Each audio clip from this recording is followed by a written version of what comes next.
오늘 아침 우리 같이 묵상하면서 은혜 나누실 하나님의 말씀은 신약성경 히브리서 12장 26절과 27절 말씀입니다. 그때에는 그 소리가 땅을 진동하였거니와 이제는 약속하여 이르시되 내가 또 한 번 땅만 아니라 하늘도 진동하리라 하셨느니라. 이 또 한 번이라 하심은 진동하지 아니한 것을 영존하게 하기 위하여 진동할 것들 곧 만드신 것들이 변동될 것을 나타내심이라. 아멘. 성도 여러분, 여러분은 어디에 참여하여 이 세상을 살고 있습니까? 밝은 미래를 꿈꾸며 좋은 직장을 준비하기 위해 열심히 취준생으로 살고 있습니까? 먹고 살기 위하여 직장에 참여하여 직장인으로 살고 있습니까? 남보다 잘 살려고 많은 돈을 들여 사업에 참여한 사업가로 살고 있습니까? 큰 교회를 이끌며 이 땅에서 성공한 목사라고 자부하며 살고 있습니까? 성도도 없는 나 홀로 목사 되어 큰 교회의 목사를 동경하며 살고 있습니까? 만일 성도인 내가 이러한 속에서 매여 산다면 우리는 이 세상이 주는 두려움에서 벗어날 수 없는 삶을 살 수밖에 없는 것입니다. 그것은 예수 그리스도를 믿는 내가 누구인지를 모르고 예수 믿는다고 하는 것과 같은 것이며 성도가 뭔지도 모르면서 나는 성도라고 하는 것과 같은 것입니다. 마치 애굽에서 종살이 하던 이스라엘 백성들이 하나님께서 자신들의 하나님이 되시고 자신들을 하나님의 백성으로 삼아주셨지만 하나님의 백성이 뭔지, 하나님의 백성은 어떻게 살아가야 하는지를 모르는 것과 마찬가지인 것입니다. 그렇게 그들이나 우리나 삶이 힘들어지고 팍팍해지면 그저 힘들어 죽겠다고, 왜 나에게만 이런 고통이 찾아오냐고, 왜 내 신세는 이러냐고 하면서 원망만 쏟아내게 되는 것입니다. 그리고 우리가 하는 기도는 언제나 잘 먹고 잘 살게 해달라는 기도에서 벗어나지 못하는 것입니다. 나보다 더 힘들고 더 어려운 사람을 돕고 보살피고 사랑하며 섬기고 살면서 하나님께 감사하는 삶이 아니라 나보다 더 잘 사는 사람들을 바라보면서 그런 그들을 부러워하며 나를 한탄하는 데 시간을 허비하고 말게 되는 것입니다. 예수님께서 이 땅에 오심을 통하여 세상의 모든 것이 바뀌었습니다. 새 하늘과 새 땅이 시작된 것입니다. 옛 언약이 사라지고 새 언약이 시작되었습니다. 율법으로 사는 세상이 아니라 복음, 기쁨의 소식이요 구원의 감동이 있고 영생의 소망으로 사는 환희에 찬 세상으로 바뀐 것입니다. 하나님께서는 예수 그리스도를 이 땅에 보내시면서 세상을 바꾸셨는데 왜 복음을 듣고 예수를 주님으로 믿는다고 고백하는 우리는 바뀌지 않는 것입니까? 우리가 진정으로 예수를 주님으로 믿는다면 우리는 이 세상의 삶과 관계없이 기쁘고 즐거워야 하는 것입니다. 이 기쁨과 즐거움이 없는 삶을 살고 있다면 예수님의 이 땅에 오심도 십자가의 죽으심도 부활하심도 우리에게는 헛된 것이 되고 마는 것입니다. 성도 여러분, 여러분은 어디에 살고 있습니까? 히브리서 기자는 지금 우리가 살고 있는 곳을 정확하게 알려주고 있습니다. 그러나 너희가 이른 곳은 시온산과 살아계신 하나님의 도성인 하늘의 예루살렘과 천만 천사와 하늘에 기록된 장자들의 모임과 교회와 만민의 심판자이신 하나님과 및 온전하게 된 의인의 영들과 새 언약의 중보자이신 예수와 및 아벨의 피보다 더 나은 것을 말하는 뿌린 피니라. 히브리서 12장 22절로 24절 말씀입니다. 이 말씀을 잘 읽어보면 우리가 예수 그리스도를 믿고 사는 영적인 세계는 말로는 표현할 수 없는 어마어마한 세상에서 어마어마한 분들과 우리가 같이 살고 있는 것입니다. 그 주인공이 저와 여러분입니다. 우리는 이렇게 어마어마한 세상에서 살고 있는 사람들입니다.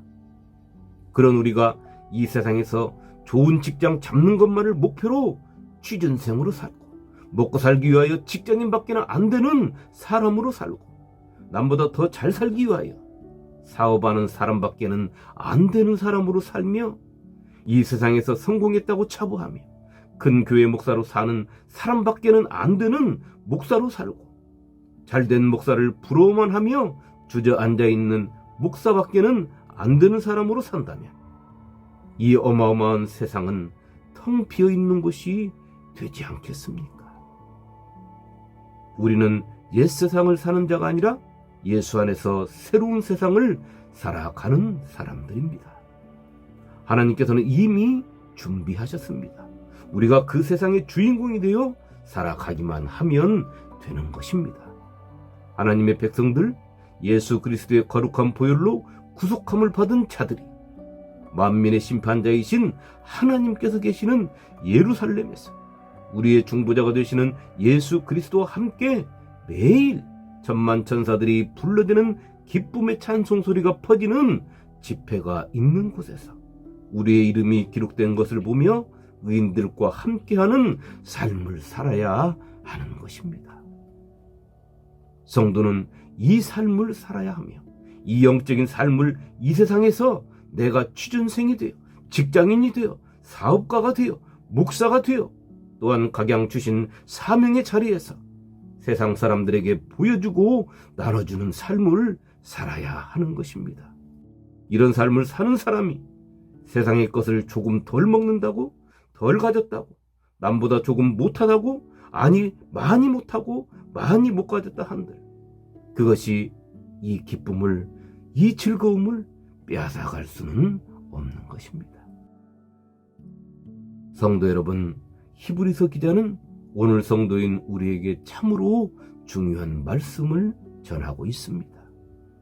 하나님께서 예전에 땅을 흔드셨던 것처럼 앞으로 한 번 더 땅도 흔드시고 하늘도 흔드신다고 말하고 있습니다.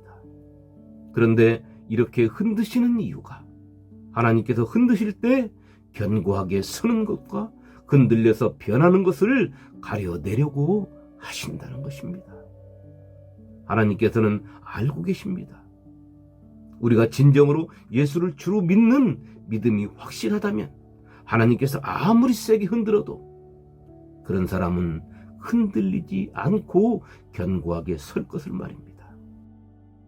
히브리서 기자는 예수를 주로 믿는 성도들은 흔들리지 않는 나라를 받았다고 말합니다. 그 흔들리지 않는 나라를 은혜로 받으라는 것입니다. 그리하여 두려움과 경외함을 품고 하나님을 기쁘시게 섬기라는 것입니다. 그러므로 우리가 흔들리지 않는 나라를 받았은즉 은혜를 받자. 이로 말미암아 경건함과 두려움으로 하나님을 기쁘시게 섬길지니. 히브리서 12장 28절 말씀입니다. 출애굽한 이스라엘 백성들을 하나님께서 모세를 통하여 시내산에 모이게 하셨습니다. 그리고 그들의 눈과 손과 귀로 보고 만지고 들을 수 있는 현상들을 보여주신 것입니다. 그 모습에 그들은 두려움을 느끼고 가까이 나아가지 못하고 하나님의 말씀 듣기도 힘들어하며 모세에게 대신 말해달라고 한 것입니다. 이스라엘 백성들은 자신들을 출애굽시킨 하나님이 두려웠던 것입니다. 하나님께서 시내산에서 이스라엘 백성들을 향하여 땅을 진동하셨을 때 이스라엘 백성들은 이렇게 흔들린 것입니다. 눈에 보이는 것, 손으로 만져볼 수 있는 것, 귀에 들리는 것 때문에 말입니다. 그러나 예수 그리스도를 통하여 영적인 세상을 사는 우리는 흔들리지 말아야 되는 것입니다. 우리와 하나님과의 관계가 어떻습니까? 친밀합니다. 그것은 하나님과 우리 사이에 중보자이신 예수 그리스도가 계시기 때문입니다. 그 예수님은 우리처럼 육체를 입으셨던 예수님이십니다. 그 예수님께서 항상 하나님 보좌 우편에서 우리를 위하여 변론하고 계시는 것입니다. 그 친밀하신 하나님께서 땅을 진동하시든 하늘을 진동하시든 우리가 흔들려야 할 이유가 없는 것입니다. 두려워해야 할 이유도 없는 것입니다. 하나님과의 관계가 친밀하지 않을 때 흔들리게 되며 두려움을 품게 되는 것입니다. 그것은 내가 예수님과 멀어져 있다는 것을 증명하는 것과 같은 것입니다. 성도 여러분, 우리는 흔들리지 않는 시온산에 오른 성도들입니다. 그런 우리가 세상의 조그마한 것들로 인하여 흔들리고 성도의 삶을 살지 못해서야 되겠습니까? 오늘 하루 나는 예수 그리스도의 피로 속량받은 성도임을 자각하고 세상 속에서 세상 것에 파묻혀 영적인 고귀한 신분을 잃은 내가 아니라 시온산에 올라 흔들리지 않는 나라를 받은 자로서 세상 속에서 그 어떤 것에도 흔들리지 않고 때묻지 않은 성도로서 이 땅에서 새 예루살렘에서 사는 복된 하나님의 자녀가 되시기를 주님의 이름으로 축원합니다. 아멘.